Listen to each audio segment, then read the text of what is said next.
Long before history was written, stories were remembered, not as entertainment, but as warnings, explanations, and mirrors of human destiny. Among the Yoruba, myths were never meant to confuse, they were meant to clarify. In this series, Yoruba Myths Explained, we explore these ancient stories not to sensationalize them, but to understand what they were truly saying and why they still matter today. If you value African history, culture, and stories told with depth and respect, like this video, subscribe, and share your thoughts in the comments.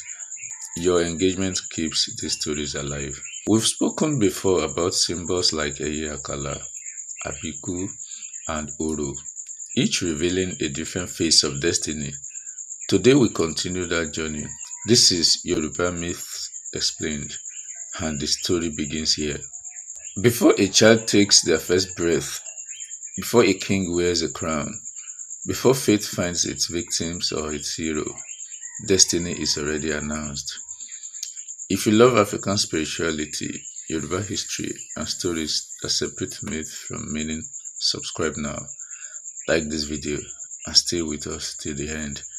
In Yoruba belief, life does not begin at birth. Before a soul enters the world, it kneels before Olodumare, the supreme source, to choose its Ori, its destiny. But destiny is not loud. It does not arrive with drums. It arrives quietly. And in that silence, something watches.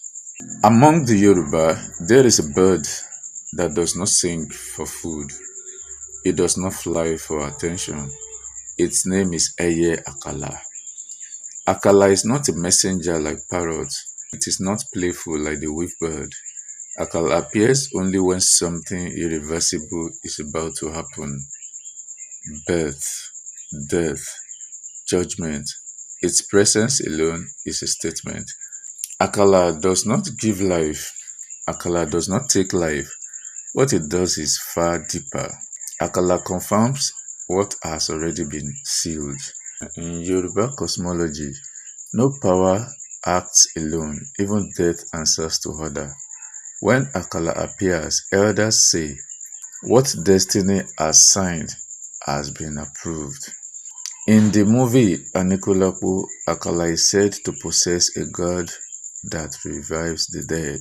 Cinematic, powerful, memorable. But here is the truth. There is no Oduifa that says Akálà carries a god of resurrection. What the story borrows is symbolism.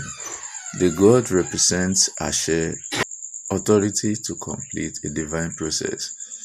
Akálà is not the power, Akálà is the witness.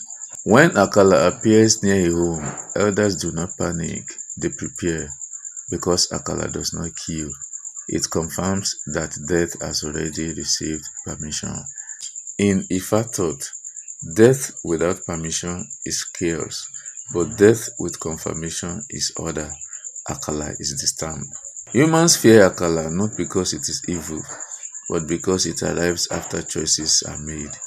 When Akálà appears, it is too late to bargain, too late to pray differently, too late to rewrite Ori, and that truth is terrifying. The first chapter is called Ìpìlẹ̀, the beginning, not the beginning of Akálà, but the beginning of understanding. Before power, before miracles, before myths, we must first understand destiny. In part 2, we will ask the dangerous question, can destiny be delayed or only accepted? If this story stirred something in you, like, share, and subscribe. Drop a comment. Have you ever heard elders speak of Akálà? This is not just content, this is remembrance.